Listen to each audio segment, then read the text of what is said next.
Assalamualaikum warahmatullahi wabarakatuh. Selamat siang menjelang sore. Kali ini saya ada di Kabupaten Sampang ya. Dan alhamdulillah hari ini kita ditemani oleh tim peliput Kabupaten Sampang. Ya betul Mas Jas ya. Nah teman-teman di sebelah saya ini sebenarnya adalah mahasiswa UTM dulu. Tapi sekarang sudah lulus maka menjadi alumni. Tepatnya alumni Fakultas Hukum. Kalau saya sih ingatnya Mas Dias ya, Mas Dias Trengganu atau siapa, Mas Dias, dan ternyata beliau sekarang menjadi tim peliput berita di Kabupaten Sampang. Nah, lokasinya ini ada di Bebek Songkem Pak Salim. Kita sedikit berbincang ya, sore-sore ini santai aja, karena di Mode Nusantara itu kita sudah beralih, sudah masuk tentang daerah Sampang teman-teman. Mungkin Mas Dias yang pertama ya, tentang Sampang apa yang orang itu harus tahu. Jadi teman-teman ini kan harus tahu nih dari beberapa Nusantara ini. Apa yang orang harus tahu tentang Sampang gitu. Ya, teman-teman Nusantara, salam kenal. Saya Dias Trengganu, alumni Fakultas Hukum Universitas Trunojoyo Madura. Saya lulus baru tahun kemarin, wisuda. Tahun 2020 kemarin di akhir. Jadi sekitar 1 tahun yang lalu saya baru lulus. Ketika orang mengenal Sampang ini rata-rata Sampang dikenal dengan buruknya, Pak. Oh, ya, Stigma negatifnya. Iya, karena 2 kali pemilu atau apa selalu ulang. Sampang ketika jadi berita yang trending ini selalu buruknya. Oleh sebab itu saya berterima kasih kepada teman-teman yang dari UTM, terutama Pak Boy yang telah ikut andil untuk mengangkat citra Kabupaten Sampang ya, kepada teman-teman mahasiswa Nusantara. Jadi di Sampang ini sebenarnya banyak potensi yang menarik dari segi wisata. Saat ini sudah banyak wisata-wisata yang istilahnya hit gitu di kalangan apa itu yang kalangan apa ya, netizen di luar ini banyak yang mencari tahu seperti apa sih. Di situ ada Pantai Lon Malang. Pantai Lon Malang. Terus Pantai Lon Malang ini pantai yang pasirnya tidak kalah lah kalau dibandingkan dengan di Pulau Bali itu, kalau pasirnya luar biasa. Luar biasa. Terus di sana banyak apa ya, masih alami gitu ya pantainya. Lon Malang ya? Lon Malang itu. Itu ada di daerah utara. Pesisir utara ya? Daerah utara. Jadi kita kalau ke utara itu jangan sampai cuman di Lon Malang saja, ada paket lainnya. Apa itu? Nanti kita ke air terjun Toroan. Air terjun Toroan. Jadi di situ air terjun yang mengalir langsung ke laut, Pak. Langsung ke laut. Ini keunikannya. Jadi ketika kita melihat air terjun, di kirinya, di kanannya ada laut. Ini menarik teman-teman. Ini menarik. Jadi ada Pantai Lon Malang, ini ada air terjun Toroan. Berarti air terjunnya langsung seperti di Malang itu enggak kan, ada Banyu Tibo gitu. Iya, jadi air terjun itu sekarang sudah mengalami banyak perubahan ya, di pemerintahan Bapak Bupati sekarang sudah mulai dibuat spot-spot foto dan lain-lainnya juga sudah semakin kita mulai mengembangkan. Memang di tahun ketiga sampai kelima nanti kita pariwisata genjot. Pariwisata ya sudah mulai digenjot oleh Pariwisata mulai Sampang. genjot, karena bagaimanapun kita harus menjual wisata agar ada apa ya, Orang yang orang berkunjung ke luar sini. berkunjung di sini itu ada tempat singgah gitu untuk terkesan untuk istirahat lah, seperti itu, mencari hiburan di Sampang, seperti itu, Pak. Ya, berarti kalau yang paling dijual Mas Iya. Dias berarti sekarang itu Lon Malang, terus air terjun Toroan, Iya, apalagi sebenarnya ada lagi, Pak ya.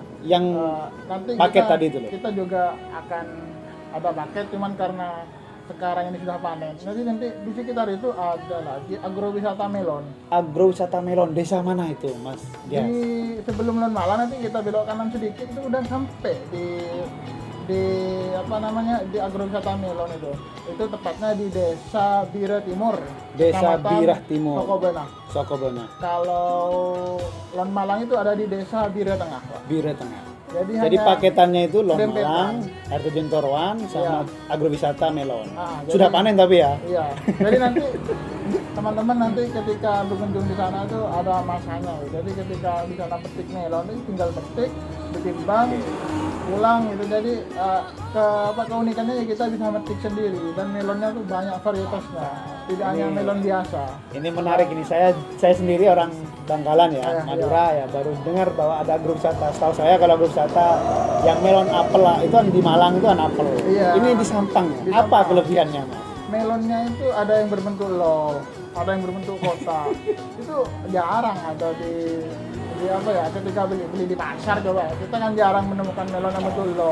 Ini kan bisa jadi buatin apa ya, buah tangan kepada kekasih juga. Kalau yang betulo itu kan bisa dia kan gitu. Ya jadi ini teman-teman ya, karena apa 3 hal paket itu sudah jadi andalan pariwisata. Nah, selain pariwisata, Mas, apa yang harus kita ketahui tentang Sampang? Sampang ini luas. Mulai dari mau kita mengenal budaya juga ada, mau dari segi kulinernya juga ada. Kalau yang udah dikenal oleh masyarakat umum, apa itu? mungkin ada bebek songkem. Itu kuliner ini ya? Kuliner. Bebek songkem tuh di sini nih ya? Ya, bebek songkem Pak Salim ini. Ini yang udah hit di Sampang. Terus ada bebek songkem ini Pak, bebeknya itu dikukus. Jadi itu apa namanya, pedas. Jadi tapi kalau teman-teman dari Nusantara ada yang nggak suka pedas bisa request. Terus kemudian ada lagi kokot itu, kokot Al-Ghazali. Al-Ghazali ya, rata-rata tamu kalau dari luar itu mencarinya kaldu Al-Ghazali di mana, itu punya ciri khas ya. Jadi itu sudah dikenal lah. Nanti ada di daerah kota juga kaldu Al-Ghazali itu. Kemudian juga ada Asela kan yang paling ramai ya. Asela ini mau apa ya, memanjakan kita dari melihat pantai terus ya, bisa enak gitu ya. Kuliner wisata gitu istilahnya kalau di Asela ini. Jadi kita bisa apa ya, kalau apa weekday terus bikinnya ke Asela ini jadi apa ya, terus camplong kan juga ya, kalau dulu saya waktu kecil tuh camplong pantai juga camplong. pantai ya. Jadi sekitarnya kan juga ada nasi kobel apa dan nasi kobel sebagainya. juga ada di sana. Jadi nasi kobel ini sejarahnya dulu tuh kalau gimana nih sejarah ini nasi kobel ini gimana Mas? Orang kalau mau istilahnya berangkat ke laut nelayan itu mereka bawa sangunya itu nasi kobel. Kalau dulu dengan 5.000 itu sudah banyak Pak nasinya. 5.000. Apa ada lauknya apa nasi aja apa yang khas lauknya? Nasi kayak nasi campur gitu. Nasi biasa. Cuma di situ ada ikan tongkolnya. Nasi jagung gitu enggak? Ada request jagung bisa. Request nasi biasa juga bisa. Di situ ada nasi tongkolnya, ada sambal khas Madura itu. 5.000-an. Iya. Jadi kalau nelayan sebelum berangkat ke melaut itu jam berapa biasanya? Biasanya itu sore, terus habis misa itu sudah mulai ramai.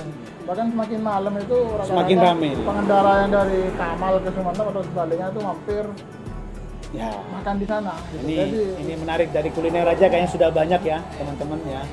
Kemudian Mas Deas, filosofi apa biasanya yang dimiliki oleh orang Sampang termasuk pemudanya gitu? Sampang ini sebenarnya saya lihat orangnya punya tekad yang kuat. Tekad yang kuat. Iya. Terus apa lagi? Orang Sampang itu rata-rata banyak yang sukses. Rata-rata banyak yang contohnya? Banyak orang sukses orang Sampang, banyak yang sukses di luar.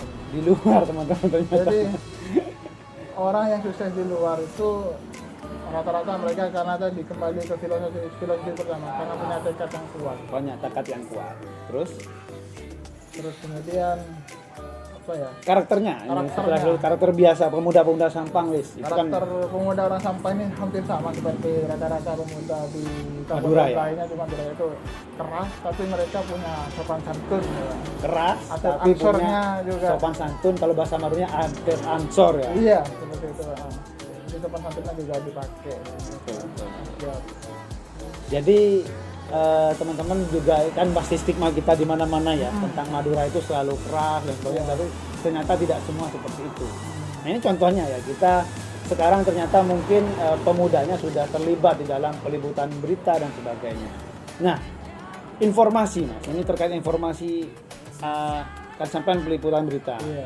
Seluk-beluk tentang Sampang, untuk mengetahui informasinya itu di link apa, di website apa, biar teman-teman yang ada di sini tahu semua tentang Sampang. Ya.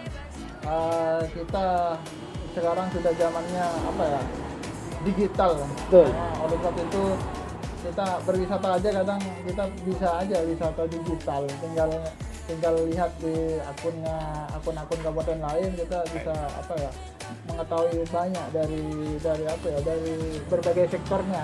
Kalau di Sampang sendiri Pak bisa dilihat di akun Instagram, akun Facebook, akun Facebook, itu semua seragam. namanya apa? Kabupaten Sampang dicari aja, itu sudah sama semua.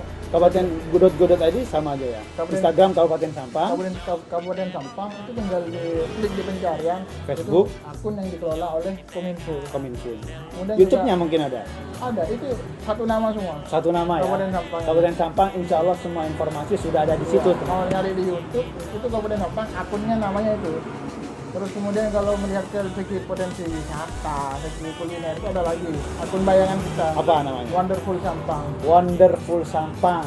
Jadi sudah ada akun Kabupaten Sampang, ada Wonderful Sampang. Ini disebut akun bayangan untuk mendukung. Iya, untuk mendukung bagaimana istilahnya Sampang terangkat ketika orang itu wisata karena mereka tertarik melihat. Betul. Ketika ada suatu hal yang viral, itu mereka penasaran dengan kesana. Itu kita harus di akun-akun itu kita mulai genjotkan, termasuk di TikTok juga kita mulai merambah ke platform TikTok. TikTok sudah ada. Nah, untuk yang terakhir karena memang Mas Dias ini saya kebetulan datang karena memang banyak kegiatan ya. Kebetulan saya ke Sampang, kita bisa berbincang. Mas Dias, apa yang memotivasi? Ya, karena saya ini duluan juga kuliah di luar, tapi kok pengen kembali ke Madura.